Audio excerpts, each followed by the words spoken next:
குறைந்த விலை நிறைந்த தரம் தங்கள் தேவைகள் அனைத்தும் ஒரே இடத்தில் ஜெயச்சந்திரன். விமர்சனங்களின் அங்கீகாரமும் பெற்றோர்களின் பாராட்டுகளும் நிறைந்த பாராஷூட் இப்போது உங்கள் Disney plus Hotstar. GT Holidays, South India's #1 travel brand. You know you are special when you're with GT Holidays. வருங்கால முதல்வர் எழுத்து தமிழர் அப்படின்னு சொல்லி டிசைன் பண்ணி நான் தலைவருக்கு அனுப்புறேன். தலைவர் உடனே வந்து பாத்தீங்கன்னா இப்ப வந்து அதை வந்து சொல்றதுக்கான காலம் இது அல்ல. வருங்கால முதல்வர் எழுத்து தமிழர் எடுத்துட்டு அவர் தனியா இயக்கம் கட்டுறாரா இல்ல டிவிகேல போய் சேர்றாரா? நீங்களே எப்படி முடிவு பண்றீங்க டிவிகேக்கு போனாலும் போயிடுவாருங்க? இந்த விடுதலை சிறுத்தைகள் கட்சியை வந்து லைம் லைட்ல வச்சிருந்தவர் அவர் தான். திருச்சி மாநாட்டை பெரிய அளவுல அவர் நடத்தி காட்டியிருக்கிறார். வாய்ஸ் ஆஃப் காமன்ற வந்து ஒரு நிறுவனம், அந்த நிறுவனத்துக்கிட்ட இந்த மாநாடை வந்து எடுத்து நீங்க நடத்துங்க, நாங்க வந்து இத்தனை கோடி தரோம்னு சொல்லி வந்து தலைவர் பேசியிருக்கிறாரு. செலவே அவர் தான் பண்ணாருங்கிறாங்க. நீங்க அது வந்து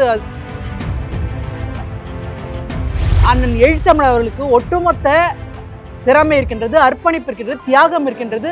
தலித் ஒருவர் முதல்வராக முடியும், அதை அண்ணன் தோல் திருமாவளவனால் முடியும் சொல்லிட்டு அந்த மீட்டிங்ல நான் பேசினேன். நான் அதுக்காக என் வேலையை கூட நான் தூக்கி போட்டு வந்தேன். நான் இந்த அளவுக்கு சொல்லும் பொழுது இவரு மன்னராட்சி அப்படிலாம் சொல்றாரு.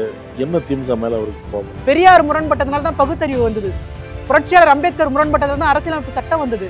இப்படியா வந்து விடுதலை சிறுத்தை எதிர்க்கணும்னா பகிரங்கமா எங்க தலைவர் எதிர்த்துடுவாரு. அதுல வந்து பெரிய பிரச்சனையே கிடையாது. திமுகவை நாங்க எதிர்க்கணும்னா எங்க தலைவர் வந்து பயந்துகிட்டு நடுங்கிட்டு இருக்கணும்னு அவசியமே கிடையாது. தலைவர் அப்பாயின்மெண்ட் கொடுப்பாரா, கொடுக்க மாட்டாரா, சந்திப்பாரா, சந்திக்க மாட்டாரா, ஆதவ அர்ஜுனா மீண்டும் வந்து தலைவரை சந்திச்சு மன்னிப்பு கோர இருக்கிறாரா?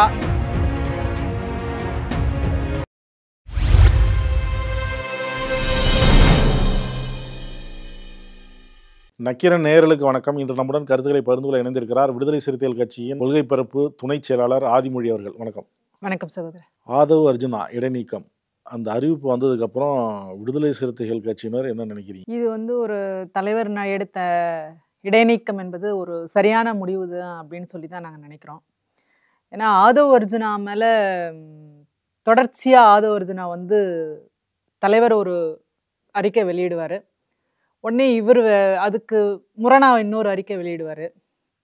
இப்படி தொடர்ச்சியாக தலைவர் சொல்வதை மீறி இப்போ நடவடிக்கை எடுத்தது கூட அவர் வந்து திராவிட முன்னேற்ற கழகத்தை வந்து அட்டாக் பண்ணுறாரு, திராவிட முன்னேற்ற கழகத்தை விமர்சனம் வைக்கிறாரு. அப்படியும் வந்து கிடையாது. திமுகவை விமர்சனம் பண்ணலாம்னா பண்ணலாம், யார் வேணாலும் பண்ணலாம். அதிமுகவை பண்ணலாம், திமுகவை பண்ணலாம், பாஜக பண்ணலாம், நாளைக்கு விசிகாவை கூட யார் வேணாலும் விமர்சனம் பண்ணலாம். அது இல்லை. ஆனால் தலைவர் வந்து ஒரு புரட்சியாளர் அம்பேத்கரை பற்றிய எல்லாருக்குமான தலைவர் அம்பேத்கர் என்ற நூல் வந்து வெளியே வருது. இதுக்காக உங்களுடைய உழைப்பை நீ போட்டிருக்க, இந்த புத்தக நூல் வெளியீடுக்கு நான் கலந்துக்கலாமான்னு சொல்லிட்டு வந்து தலைவர்கிட்ட அவர் கேட்குறாரு. நீங்கள் போங்க, கலந்துக்குங்க, ஆனால் அரசியல் பேசாதீங்க, அரசியல் மேடையாக அதை ஆக்காதீர்கள் என்று தெளிவாக கூறி அனுப்பியிருக்கின்றார் தலைவர். அப்போ தலைவர் சொல்லை மீறி நான் ஒரு இடத்துல போய் நான் செயல்படுவேன்னா அது யாராக இருந்தாலுமே, தாய் சிறுத்தை ஒரு கருத்தை சொல்கிறது என்றால் அதுக்கு கட்டுப்பட்டவர்கள் தான் சிறுத்தை. அதை மீறி போயிட்டு அவர் அந்த மேடையில் வந்து தலைவரை பற்றி பேசணும்னா தலைவர் எழுதி கட்டுரையை பற்றி பேசிக்கலாம், புரட்சியாளர் அம்பேத்கரை பற்றிய கட்டுரையை பற்றி பேசியிருக்கலாம். அண்ணன் ரவிக்குமார் அவர்கள் அதில் வந்து பார்த்தீங்கன்னா புரட்சியாளரை பற்றி ஒரு கட்டுரை எழுதிக்கிறார், அதை கூட எடுத்து பேசியிருக்கலாம். அதெல்லாமே பேசாமல் விட்டுட்டு அவர் வந்து பார்த்தீங்கன்னா தொடர்ச்சியாக வந்து திமுக ஆட்சியை விமர்சனம் வைக்கிறதும் வந்து பார்த்தீங்கன்னா 2026 சட்டமன்ற தேர்தல் எப்படி கூட்டணி வைக்க போகிறது அப்படின்ற மாதிரியான ஒரு டாக் வந்து அங்கே ஓடுது. அதன் பிறகுதான் வந்து தலைவர் வந்து பார்த்தீங்கன்னா யோசிச்சு 2 நாள் கழிச்சு வந்து பார்த்தீங்கன்னா எங்கள் கட்சியோட பைலாப்படி வந்து பார்த்தீங்கன்னா தலித் அல்லாதவர்கள் வந்து இடைநீக்கம் பண்ணணும்னா வந்து பார்த்தீங்கன்னா அதுக்கு வந்து பொதுச் செயலர்கள்லாம் அழைச்சி வந்து கூப்பிட்டு பேசி அதன் பிறகுதான் வந்து இடைநீக்கம் பண்ணணும். அதன் அடிப்படையில் தலைவர் வந்து பார்த்தீங்கன்னா அவரை இடைநீக்கம் பண்ணது மிகவும் சரி. ஏன்னா தலைவர் சொல்லுக்கு கட்டுப்படாதவர், ஒரு கட்சிக்கென்று ஒரு கட்டுப்பாடு இருக்கின்றது. அப்போ தலைவர் சொல்ல மீறி பண்றோன்னா அப்போ தலைமை மீது ஒரு நம்பகத்தன்மை போயிடும் இல்லைங்களா? அப்படி நம்பகத்தன்மை போயிடக்கூடாது, கட்சி வந்து கட்டமைப்பு வந்து உடைந்து விடக்கூடாது, தலைவர் சொல்லுக்கு எல்லாருமே கட்டுப்பட வேண்டும் என்பதற்கான ஒரு இதுவாக தான் இந்த நடவடிக்கையாக தான் எல்லா சிறுத்தைகளுமே அப்படிதான் நாங்கள் பார்க்குறோம். இது விடுதலை சிறுத்தைகள் கட்சி தொண்டர்களுக்கு ஒரு குழப்பம், அதுக்கெல்லாம் ஒரு முற்றுப்புள்ளி வச்சுட்டாரு திருமாவளவன் அப்படின்னு ஒரு நம்பிக்கை வந்துருக்கு. ஆமாம், இது வந்து குழப்பம், வதந்தி இதெல்லாம் வந்து பார்த்தீங்கன்னா முதல்ல ஆதவ அர்ஜுனா வந்து பார்த்தீங்கன்னா ஆட்சியிலும் பங்கு அதிகாரத்திலும் பங்குன்னு சொல்லிட்டு அப்பதான் ஃபர்ஸ்ட் வந்து ஸ்டார்ட் பண்றாரு அவர். சரிங்களா? இந்த ஆட்சியிலும் பங்கு அதிகாரத்திலும் பங்கு தலைவர் விடுதலை சிறுத்தை கட்சியின் தலைவரை அவர்களை துணை முதல்வர் ஆக்க வேண்டும் அப்படின்ற மாதிரியான ஒரு டாக் போகுது. இந்த ஆட்சியிலும் பங்கு அதிகாரத்திலும் பங்கு என்பது இப்ப ஏதோ வந்து பாத்தீங்கன்னா ஆதவ அர்ஜுனா தான் அதை ஃபர்ஸ்ட் சொன்ன மாதிரி அப்படிலாம் கிடையாது. விஜய் சொன்னார் அப்படிலாம் கிடையாது. 2001 வந்து பாத்தீங்கன்னா எங்களுடைய தலைவர் அண்ணன் எழுத்து தமிழோடைய முழக்கம் ஆட்சியிலும் பங்கு, அதிகாரத்திலும் பங்கு என்பது. கடைசி மனிதனுக்கும் ஜனநாயகம் கிடைக்கணும், எளிய மக்களுக்கும் அதிகாரம் கிடைக்கணும், விளிம்பு நிலை மக்களுக்கும் அதிகாரம் போய் சேரணும். அதை நோக்கி தான் கிட்டத்தட்ட தேர்தல் அரசியலுக்கு 25 வருட காலமாக தொடர்ச்சியாக எங்க தலைவர் அதற்கான உழைப்பு, அதற்கான போராட்ட களங்கள், அதற்கான அர்ப்பணிப்பு எல்லாமே பண்ணிட்டு இருக்காருன்னு வச்சுக்கோங்களேன்.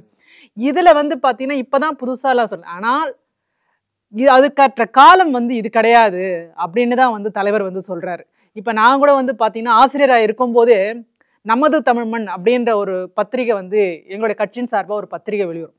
அதுல 2014 ஆசிரியரா இருந்து கொண்டே அதுல பாத்தீங்கன்னா ஒரு விளம்பரம் கொடுக்குறேன். என்ன கொடுக்குன்னா, டிசைன் பண்ணி ஃபர்ஸ்ட் தலைவருக்கு அனுப்புறோம். நாங்க வருங்கால முதல்வர் எழுச்சி தமிழர் அப்படின்னு சொல்லி டிசைன் பண்ணி நான் தலைவருக்கு அனுப்புறேன். தலைவர் உடனே பாத்தீங்கன்னா தொலைபேசியில இப்ப அதை சொல்றதுக்கான காலம் இது அல்ல, வருங்கால முதல்வர் எழுச்சி தமிழர் எடுத்துட்டு களத்தில் முதல்வர் எழுச்சி தமிழர் அப்படின்ற மாதிரி. ஆனா எங்களுடைய தலைவர் முதல்வர் ஆகணும்னு சொல்லிட்டு ஒட்டுமொத்த சிறுத்தைகளுடைய இலக்கு, கனவு எல்லாமே அதுதான். கொள்கை வேலை களமாடுவோம், கோட்டையில் ஒரு நாள் கொடியேற்றுவோம், அதுதான். அதுல எந்தவித மாற்று கருத்துமே கிடையாது. ஆதவர்ஜுனாவுக்கு மட்டும் கிடையாது, அது எல்லா சிறுத்தைகளுக்கான கனவும் அதுதான். ஆனால் அதற்கேற்ற சூழல் இப்ப இல்ல. அதனால தலைவர் சொல்றதை மீறி ஆதவர்ஜுனா செயல்பட்டாரு. ஆதவர்ஜுனா தொடர்ச்சியா பேசிட்டே இருக்கிறார். இந்த மீட்டிங் மட்டும் இல்ல, இது அம்பேத்கர் புத்தக வெளியீடு மட்டும் இல்ல, தொடர்ச்சியா தலைவர் அறிக்கை ஒரு விடுறாருன்னா அதுக்கு மாறா ஒரு அறிக்கை விடுறோம். இது கருத்து சுதந்திரம், இது பேச்சுரிமை அப்படின்னு தான் சரின்னு சொல்லிட்டு இது பாத்தீங்கன்னா இருக்கிற கட்சியிலேயே பாத்தீங்கன்னா விடுதலை சிறுத்தை கட்சி ஒரு ஜனநாயகம் மிக்க ஒரு கட்சியா தான் நான் பார்ப்பேன். எல்லாருக்குமே அவர்கள் கருத்துக்களை சொல்வதற்கான சுதந்திரத்தை ஒரு ஸ்பேஸ் தலைவர் கொடுத்திருக்கிறார். பேசும்போது சொன்னீங்க, தலைவர் எது சொன்னாலும் அது வரம்பு மீறி அவரும் செஞ்சிட்டு இருக்கிறார். தொடர்ந்து விஜய் மேடையில அரசியல் பேசாதீங்கன்னு சொல்லி அனுப்புறாரு, அங்க போய் அரசியல் பேசுறாரு, அது திமுக அட்டாக் பண்ணி பேசுறாரு அப்படின்னு சொல்றீங்க. அதுக்கப்புறம் நடவடிக்கை எடுத்திருக்காங்க, இடைநீக்கம்னு திருமாவளவன் அவர்கள் அறிவிக்கிறார். அதுக்கப்புறமா ஆதவ அர்ஜுன் ஒரு அறிக்கை வெளியிடுறார். துணை பொதுச் செயலாளர்னு எப்படி நீங்க சொல்லும் பொழுது எப்படி மகிழ்ந்தனோ அதே போல இப்ப இடைநீக்கம் சொல்லும் போதும் அதே போலதான் மனநிலையில இருக்கிறார். அது ரெண்டு வகையாகவும் பார்க்கலாம். எனக்கு துணை பொதுச் செயலாளர் கொடுக்கும் போது நான் மிகவும் மகிழ்ச்சியாக இருந்தேன். இப்போ நீங்க இடைநீக்கம் செய்ததையும் நான் மகிழ்ச்சியோடு ஏற்றுக்கொள்கிறேன்னு சொல்லலாம். நீங்க துணை பொதுச் செயலாளர் கொடுக்கும் போதே நான் அதே மனோநிலையை ஒரு தொண்டனோட மனோநிலையில தான் இருந்தேன். இப்பயும் எனக்கு அதே மனோநிலை தான். அது ரெண்டு வகையிலுமே நம்ம எடுத்துக்கலாம். அப்பயும் சாதாரணமா தான் இருந்தேன், இப்பயும் நான் சாதாரணமா இருந்தேன். அப்பயும் எனக்கு பெரிய தாக்கத்தை இடைநீக்கம் பண்ணதுக்கு அப்புறமும் அவர் 6 மாத காலத்துக்குள் பாத்தீங்கன்னா என்ன வேணாலும் நடக்கலாம். அது காலம்தான் தீர்மானிக்கும். அதை ஆதவ அர்ஜுன் அது தனிப்பட்ட அவரோட தனிப்பட்ட முடிவு. அவரு தொண்டர்களின் குரலாக ஒழிப்பேன்றது சிறுத்தைகள்ல நானும் இருந்து நான் ஒழிப்பேன்னு சொல்லியும் எடுத்துக்கலாம். இல்ல அவர் பாத்தீங்கன்னா அது அவரோட தனிப்பட்ட முடிவு. அவர் தனியா இயக்கம் கட்டுறாரா, இல்ல டிவிகேல போய் சேர்றாரா, மறுபடியும் அண்ணன் எழுச்சம்புடன் இனிமே நீங்க சொல்றதை கேட்டு கட்டுப்பட்டு நிக்கிறேன், நான் விடுதலை சிறுத்தை கட்சியா நான் இணைச்சுக்கிறேன்னு நினைக்கிறாரா, அது அவரோட தனிப்பட்ட. நீங்களே எப்படி முடிவு பண்றீங்க டிவிகேக்கு போனாலும் போயிடுவாருன்னு? அவரோட நிலைப்பாடு தான். எந்த கட்சி போனாலும் போலாம்ல, அவர் திமுக கூட போலாம், அதிமுக கூட போலாம்ல. அத சொல்லாம டிவிகேன்னு சொல்றீங்களா? மொத்தமே சேர்த்துதான் நான் சொல்றேன். டிவிகேக்கும் போலாம், அதிமுகவும் போலாம், திமுகவும் போலாம். இப்ப நீங்க எந்த கட்சியில இருக்கணும்னு சொல்லி நீங்க தானே சார் டிசைட் பண்ணணும். நான் டிசைட் பண்ண முடியாது இல்ல. என்ன வேணாலும் நடக்கலாம்ல. இல்ல கட்சியே எனக்கு வேணான்னு கூட போலாம். நான் அந்த வாய்ஸ் ஆஃப் காமன் வச்சிருக்காரு. நாங்க தமிழ்நாட்டு மாதிரி பாத்தீங்கன்னா எப்படி மம்தா பானர்ஜி கூட போய் வேலை செஞ்சதா ஒரு தகவல்லாம் இப்ப வருது. அது போல வேற மாநிலங்களை கூட போயிட்டு பாத்தீங்கன்னா ஒரு தேர்தல் வியூகத்தை கையில எடுத்து கூட செயல்படலாம். எப்படி ஒன்னாலும் நடக்கலாம். கால சூழல் அதை தீர்மானிக்கும். இந்த விடுதலை சிறுத்தைகள் கட்சியை லைம் லைட்ல வச்சிருந்தவர் அவர்தான். அவர் வந்ததுக்கு அப்புறம் திருச்சி மாநாட்டை உங்களோட டாக்குக்கு இங்க முரண் பண்றேன். இல்ல, திருச்சி மாநாட்டை பெரிய அளவுல அவர் நடத்தி காட்டியிருக்கிறாரு. இது வெல்லும் ஜனநாயக மாநாடு. அவர் ஒண்ணும் பண்ணலங்க.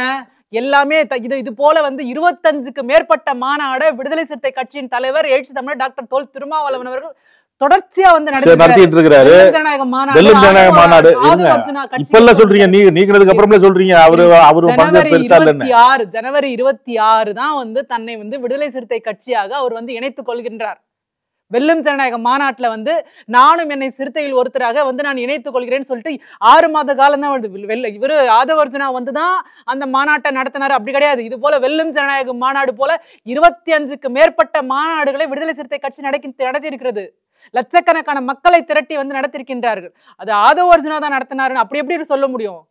எங்க தலைவர் நடத்தினார். சிறுத்தைகளோட ஒட்டுமொத்த உழைப்பு அதுல அடங்கி இருக்குது. உளுந்தூர்பேட்டை மகளிர் மாநாடும் அவருடைய வாய்ஸ் ஆஃப் காமன் கிட்ட நாங்க ஒப்படைக்கின்றோம். அவர் விடுதலை சிறுத்தை கட்சியில துணை பொதுச் செயலராக இருந்தாலும் வாய்ஸ் ஆஃப் காமன்ற ஒரு நிறுவனம், அந்த நிறுவனத்துக்கிட்ட இந்த மாநாடை எடுத்து நீங்க நடத்துங்க, நாங்க இத்தனை கோடி தரோம்னு சொல்லி தலைவர் பேசியிருக்கிறாரு. அதன் அடிப்படையில அவர் நடத்துறாரு. செலவே அவர் தான் பண்ணாருங்கறாங்க. நீங்க அது தவறான குற்று. செலவு வந்து பாத்தீங்கன்னா கட்சிக்கு நிதியா ஒவ்வொரு சிறுத்தையும் நாங்க கொண்டு போய் கொடுக்கின்றோம். ஒவ்வொரு மாவட்ட செயலரும் வந்து கட்சி வந்து நிதியா வந்து மாநாட்டை நடத்துறதுக்கு நிதி தரோம். தலைவரே வந்து அறிக்கையே விடுறாரு, அந்த லைவ்லயே வந்து சொல்றாரு, ஒவ்வொரு வந்து மாவட்ட செயலரும் இத்தனை லட்சம் இத்தனை பணம் தரணும்னு சொல்றாரு. எல்லாமே ஒட்டுமொத்த சிறுத்தைகளோட உழைப்பு அதுல அடங்கி இருக்கின்றது. வெளிச்சம் தொலைக்காட்சி எப்படிங்க வந்தது? வெளிச்சம் தொலைக்காட்சி ஒவ்வொரு சிறுத்தையோட உழைப்பு. எல்லாருமே ஆளுக்கு 1 கிராம் 2 கிராம் போட்டு வெளிச்சம் தொலைக்காட்சி தலித் எந்த தலித் கட்சிக்காவது வந்து ஒரு தொலைக்காட்சின்னு ஒன்று இருக்குதா? ஆனா விடுதலை சிறுத்தை கட்சி இருக்கின்றது. எல்லாமே வந்து பாத்தீங்கன்னா தாய் சிறுத்தைக்கு கட்டுப்பட்டு ஒவ்வொருடைய இந்த சிறுத்தைகளோட உழைப்பு வியர்வை அதுல வந்து அடங்கியிருக்கிறது. இவர் வந்து அவ்வளவு பணம் கொடுத்து நடத்தணும்னு வந்து பாத்தீங்கன்னா அப்படி ஒரு அவசியம் தலைவருக்கும் இல்லை. எல்லாரும் அதான சொல்றாங்க. எல்லாரும் அதான் சொல்றாங்கன்னா ஒரு ஊகம் தானே, ஒரு கெஸ் தானே. இதை இப்படி பண்ணிடுவாரா? உடனே வந்து இப்ப டிவிகே மாநாடு முடிஞ்ச உடனே என்ன சொன்னாங்க? திருமாவளவன் அவர்களும் விஜய் அவர்களும் ஒரே மேடையில் சந்திப்பு, கூட்டணி வந்து மாறுமா, திமுக கூட்டணி விட்டு வெளியேறுவாரா?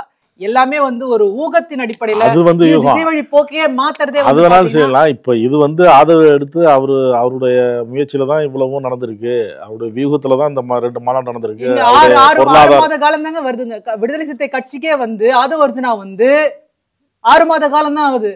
ஆனால் விடுதலை சிறுத்தை கட்சி வந்ததுக்கு அப்புறம் தான் இணையத்துல அவருடைய ஒட்டுமொத்த உழைப்பு இதுல அடங்கி இருக்கு. தியாகம், அர்ப்பணிப்பு, திருமணமே செய்து கொள்ளாம இந்த மக்களுக்காக அர்ப்பணிச்சிருக்கு. ரைட். அதெல்லாம் இந்த ஆதரவு வந்ததுக்கு அப்புறம் இந்த கட்சியை வந்து லைம்லைட்ல வச்சிருந்து இணையத்திலயும் அந்த அளவுக்கு ஐடிவிங்களையும் இந்த அளவுக்கு வேகமா செயல்படுத்தி வச்சிருக்காரு.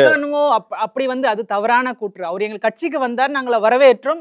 அவர் ஒரு தொழிலதிபர். நான் அம்பேத்கரிய கருத்துக்களை உள்வாங்கி கொண்டு, பெரியாரிய கருத்துக்களை உள்வாங்கி கொண்டு, உங்களுடைய கருத்துக்களை உள்வாங்கி நான் சிறுத்தையே வரேன்னு சொல்லி ஒருத்தர் வராரு, நாங்கள் வரவேற்கின்றோம். எங்களோடு சேர்ந்து பாத்தீங்கன்னா சிதம்பரத்துல வந்து பிரச்சாரம் பண்ணாரு, பணியாற்றினாரு. அவரோட சேர்ந்து நாங்கள் பணியாற்றினோம். நல்லாதான் போச்சு, நான் அதுல எதுவுமே சொல்ல. ஆனால் அவர் வந்த பிறகுதான் விடுதலை சிறுத்தை கட்சி உயிர்ப்பித்தது. அப்படி கிடையாது. விடுதலை சிறுத்தை கட்சியை வந்து தலைவர் வந்து 1990 அவர் தலைமை பொறுப்பேற்கின்றாரு. அப்ப விடுதலை சிறுத்தை கட்சி எப்படி இருந்து இன்னைக்கு வந்து பாத்தீங்கன்னா அங்கீகாரம் வாங்கியிருக்கின்றோம். 2 MP, 4 வந்து சட்டமன்ற உறுப்பினர். எல்லாமே தலைவர் எழுச்சிதமிழோடைய உழைப்பு, அர்ப்பணிப்பு அதுல அடங்கி இருக்கின்றது. இன்றளவு வந்து பாத்தீங்கன்னா 62 வயது ஆனதுக்கு அப்புறமும் வந்து பாத்தீங்கன்னா தொடர்ச்சியா ஓடிக்கிட்டே இருக்கிறாரு, எங்கெல்லாம் இயக்கிக்கிட்டே இருக்கிறாரு. ஏன்னா எளிய மக்களுக்கு அதிகாரம் கொண்டு போய் சேரணும், ஒடுக்கப்பட்ட மக்கள் எல்லாருமே அரசியல் படுத்தப்படணும். அதுதான் அவரும் சொல்றாரு. இன்னொரு விஷயம் நான் சொல்றேன் சகோதரர், எங்களுக்கு வந்து பாத்தீங்கன்னா இந்த அதிகாரம், இந்த பதவி இதெல்லாம் கிடையாது. உங்களுக்கே தெரியும், 2001 தலைவர் முதல் சட்டமன்ற தேர்தல் விடுதலை சிறுத்தை கட்சி வந்து சந்திக்குது. தலைவர் வந்து பாத்தீங்கன்னா அப்ப வந்து எம்எல்ஏ ஆகுறாரு. ஆனா 2003 வந்து பாத்தீங்கன்னா எம்எல்ஏ வேணான்ட்டு தூக்கி போட்டு வராரு. மங்களூர் தானே? ஆமா, 2003 தூக்கி போட்டு வராரு.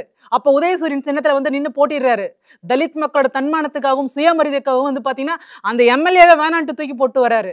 இன்னைக்கு பேசுறாங்க எல்லாருமே. கட்சியில அதிகமான சுதந்திரம் கொடுத்தாரு ஆதரவுக்கு மட்டும். விடுதலை சிறுத்தை கட்சியில எல்லாருக்குமே வந்து பாத்தீங்கன்னா அவர்களுக்கான கருத்தை, அவர்களுக்கான உரிமையை பேசுவதற்கான ஸ்பேஸ் வந்து எல்லாருக்குமே தலைவர் வந்து கொடுத்திருக்காரு. எனக்கு கொடுத்திருக்காரு, ஆதவர்ஜுனுக்கு கொடுத்திருக்காரு. அவருக்கு மட்டும்தான் அதிகம் கொடுத்திருக்காருல, அப்படிலாம் கிடையாது. நான் ஆசிரியராக இருக்கும்போது நான் ஒரு மேடையில பேசிக்கின்றேன். நான் அப்ப 2014 வந்து பாத்தீங்கன்னா அக்டோபர் 10 மண்ணுரிமை மாநாடுன்னு ஒண்ணு நடந்துச்சு. அதுல வந்து நான் ஆசிரியர் இருக்கும்போதே என்னோட தலைப்பே வந்து பாத்தீங்கன்னா ஏதோ இன்னைக்கு ஆதவர்ஜுனா பேசலாம், அன்னைக்கு பேசலாம். அப்பவே நான் வந்து சொன்னேன், நான் வருங்கால முதல்வர் அண்ணன் எழுத்தமிழர் அப்படின்ற ஒரு தலைப்புல தான் நான் பேசினேன். நான் இன்னைக்கு நான் ஆசிரியர் வேலையை ராஜினாமா பண்ணிட்டு வரேன்னா அதுக்கு காரணம் வந்து தமிழ்நாட்டுல தலித் ஒருவர் முதல்வராக முடியாதுன்ற மாதிரி ஒரு சூழலை வந்து கிரியேட் பண்ணிட்டாங்க. ஏன் தலித் ஒருவர் முதல்வராக முடியாது? அண்ணன் எழுத்தமிழர் அவர்களுக்கு ஒட்டுமொத்த திறமை இருக்கின்றது, அர்ப்பணிப்பு இருக்கின்றது, தியாகம் இருக்கின்றது. தலித் ஒருவர் முதல்வராக முடியும், அதை அண்ணன் திருமாவளவனால் முடியும் சொல்லிட்டு அந்த மீட்டிங்ல நான் பேசினேன். நான் அதுக்காக என் வேலையை கூட நான் தூக்கி போட்டு வந்தேன். நான் இன்னைக்கு வந்து பாத்தீங்கன்னா, ஆனால் எங்க தலைவர் என்ன சொல்றாரு, அதுக்கான காலம் கண்டிப்பாக வரும், ஆனா இப்ப கிடையாது, அது 2026 கிடையாது. அது அதனால அதை பத்தி இப்ப வந்து பேச வேணாம், நம்ம அதுக்கான வேலையை செய்வோம், அதுக்கான செயல் திட்டங்களை கட்சி இன்னும் கட்டமைப்போடு எப்படி வழி நடத்தலாம், கட்சி எப்படி வந்து வலு சேர்க்கலாம், அப்படிதான் தலைவர் பேசுறாரு. அர்ஜுனா இடைநீக்கம்னு அறிவிப்பு வருது. இந்த அறிவிப்பே திமுக அழுத்தம் கொடுத்ததுனாலதான் வருது. ஏன் இந்த கேள்வி எழுதுன்னா, எல்லாரும் சமூக வலைதளத்துல வைக்கிறது, இந்த இடைநீக்கம் அறிவிப்பு வெளியாகுது, அதுக்கப்புறம் முதல் சந்திப்பு நடக்குது. முதல்ல அழுத்துற இடத்துலயும் திமுக கிடையாது, அவங்க அழுத்தி அதுக்கு அடங்கி போற ஆளும் விடுதலை சிறுத்தை கட்சி கிடையாது. அதுக்காக வந்து பாத்தீங்கன்னா எங்க தலைவருடைய முதன்மையான முழக்கங்களே அடங்க மறுப்போம், அத்து மீறுவோம், திமிரி எழுவோம், திருப்பி அடிப்போம் என்ற முழக்கம்தான். அதனால வந்து பாத்தீங்கன்னா அவங்க அழுத்திட்டாங்க, அதுக்கு ஹீல்ட் ஆயிட்டு. எதுக்காக அவங்க அழுத்தணும்? ஏன் அழுத்தணும்? ஏன் எங்களை சப்ரஸ் பண்ணணும், ஏன் எங்களுக்கு நெருக்கடி கொடுக்கணும்? அப்படி ஒரு அவசியமே அவங்களுக்கும் இல்லையே. எங்களுக்கும் அவங்க சொல்றதை கேட்டு அதன்படியே நடக்கணும்ன்ற அவசியமும் அப்படி ஒரு எங்க தலைவர் சுயமரியாதை மிக்க தலைவர். அந்த மாதிரி அழுந்துற அவசியம் எங்களுக்கு தேவையில்லை. அப்படிப்பட்ட நெருக்கடி எங்களுக்கு வரல. ஏற்கனவே வந்து பாத்தீங்கன்னா எல்லா நேரத்திலுமே விடுதலை சிறுத்தை கட்சி இந்த புயல் வெள்ளத்தால் பாதிக்கப்படும் போது அவங்க முதல்வரை சந்தித்து ஒரு நிதியை வந்து கொடுப்பாங்க.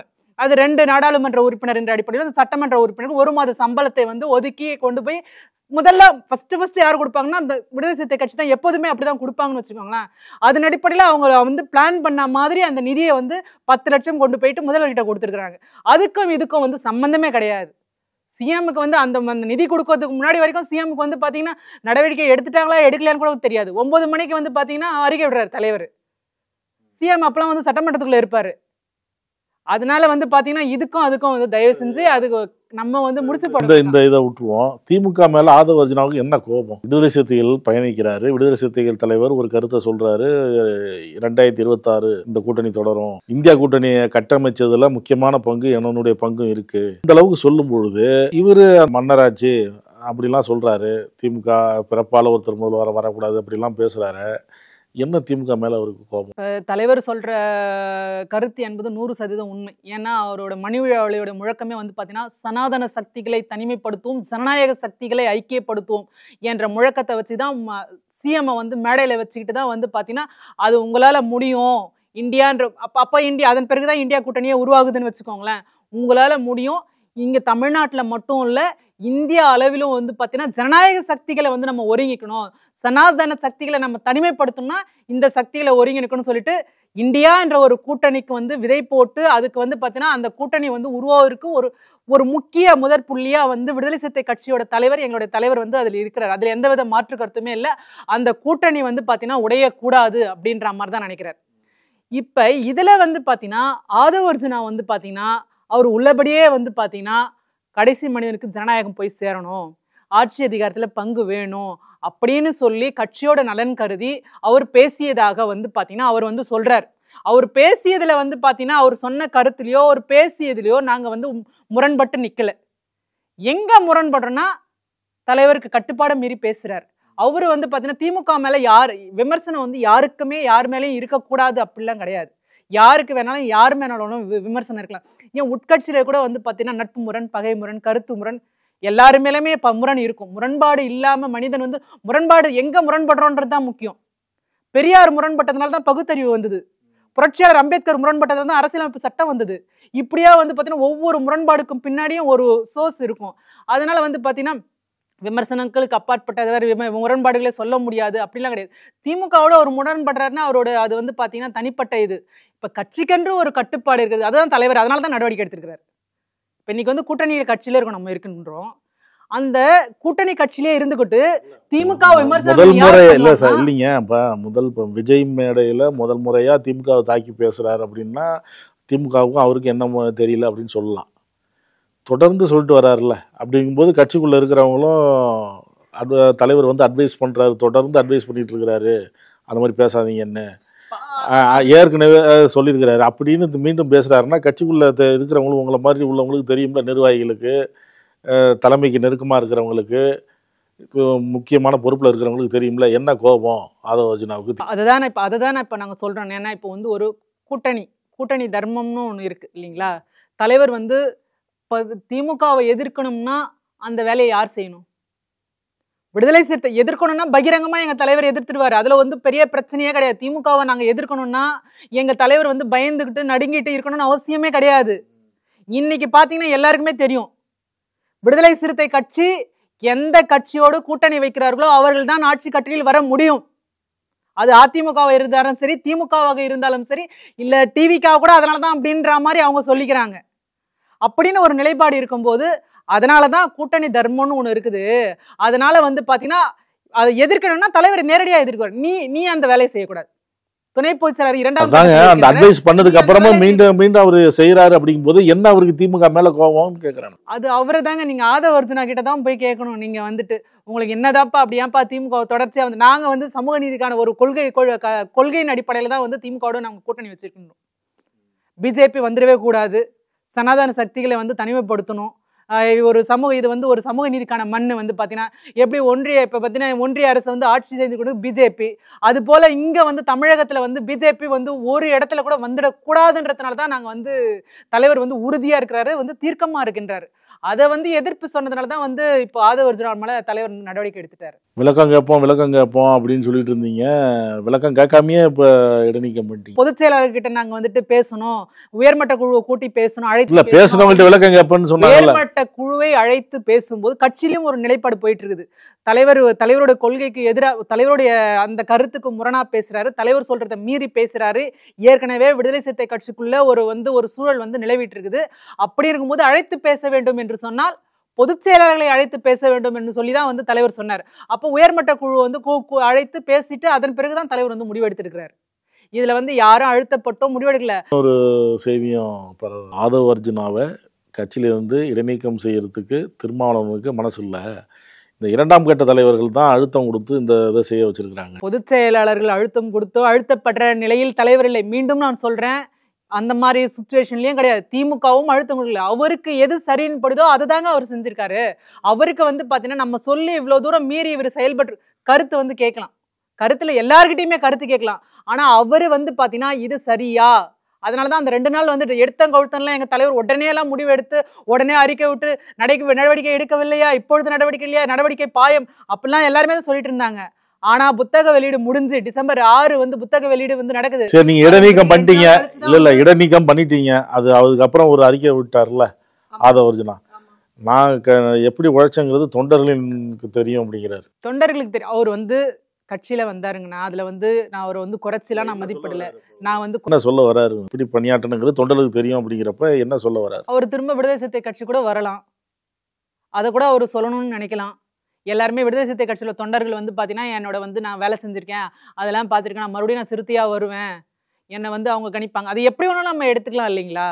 அதை வந்து இது ஏன் அப்படி சொன்னார், அது ஏன் அப்படி சொன்னார், அது அவரோட ஸ்டேட்மெண்ட். அது எப்படி வேணாலும் நம்ம வந்து வார்த்தை என்னுடையது, அர்த்தம் உன்னுடையதுன்ற மாதிரி அவரோட இந்த வார்த்தையில அவர் சொல்லிட்டாரு. அவர் எந்த அர்த்தத்துல அவர் சொன்னார்ன்றது அவருக்கு தான் கரெக்டா தெரியும். நான் அதை எப்படி வேணாலும் நான் யூகம் பண்ணிக்கலாம். தொண்டர்களின் குரலாக ஒலிப்பேன் சொல்றதை வந்து பாத்தீங்கன்னா நான் சிறுத்தைகளின் குரலாக ஒலிப்பேன் அப்படி கூட எடுத்துக்கலாம்.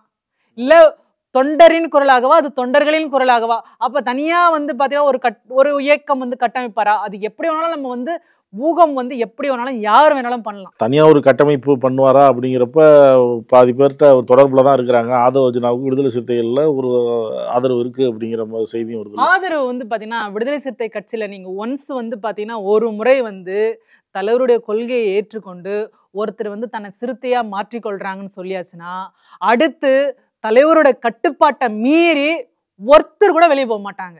அது யாரான இருக்கும், அது பொதுச் செயலாளர் அழைச்சா கூட போக மாட்டாங்க, இல்ல துணை பொதுச் செயலாளர் அழைச்சு எங்களுக்கு வந்து பாத்தீங்கன்னா எங்களோட வந்து ஐகான் விடுதலை சிறுத்தை கட்சியோட தலைவர் தான். அந்த அவரால் தான் நாங்கள் இன்னைக்கு இந்த அளவுக்கு வந்து பாத்தீங்கன்னா இந்த மீடியாவில் இந்த இடத்துல உட்காந்து பேசணும்னா புரட்சியாளர் அம்பேத்கர் அவர்களும் அண்ணன் எழுச்சமன் அவரும் தான். இதே இடையில யார் வேணாலும் கட்சிக்கு வருவாங்க, யார் வேணாலும் போவாங்கன்னு வச்சுக்கோங்களேன். ஆனா ஒரு முறை உண்மையா வந்து அவருடைய கொள்கையை உள்வாங்கி நான் என்னை சிறுத்தையா நினைச்சிட்டுனா ஒரு ஆள் கூட வெளியே போக மாட்டாங்க. டெல்லியில இப்ப சந்திக்க போறதா சொல்றாங்க. ஆதவ அர்ஜுனாவும் திருமாவளவனும் சந்திக்கட்டும், பேசட்டும், அது ஒரு ஊகம் தான். அது வந்து பாத்தீங்கன்னா ஆதவ அர்ஜுனோட வந்து நிலைப்பாடு, அதுக்கு தலைவர் அப்பாயின்மெண்ட் கொடுக்குறாரா, இது வந்து பாத்தீங்கன்னா அது கட்சி தலைவர் முடிவு பண்ண வேண்டிய விஷயம். அது வந்து பாத்தீங்கன்னா இதுல வந்து நான் வந்து கருத்து சொல்றதுக்கு எனக்கு எதுவுமே இல்லை. இதுல தலைவர் அப்பாயின்மெண்ட் கொடுப்பாரா, கொடுக்க மாட்டாரா, சந்திப்பாரா, சந்திக்க மாட்டாரா, ஆதவ அர்ஜுனா மீண்டும் வந்து தலைவரை சந்திச்சு மன்னிப்பு கோர இருக்கிறாரா, அது எது வேணாலும் நடக்கலாம். அது வந்து காலம் தீர்மானிக்கட்டும், பொறுத்திருந்து பார்ப்போம். கருத்துக்களை பார்த்து நன்றி. நன்றி. நக்கீரன் டிவிக்கு சப்ஸ்கிரைப் செய்யுங்கள். உங்கள் ஆதரவே எங்கள் பலம். ஆசிரியர்களுக்கு நண்பனாகவும் மாணவர்களுக்கு ஆசானாகவும் திகழும் தேர்வு வழிகாட்டி. ஒவ்வொரு பாடத்திற்கும் அனுபவமிக்க ஆசிரியர்களின் துல்லியமான தெளிவான விடைகள். CNC இருக்கு, தேர்வு பயம் எதற்கு? இது தீரன் பப்ளிஷிங் ஹவுஸ் விற்பனை வெளியீடு.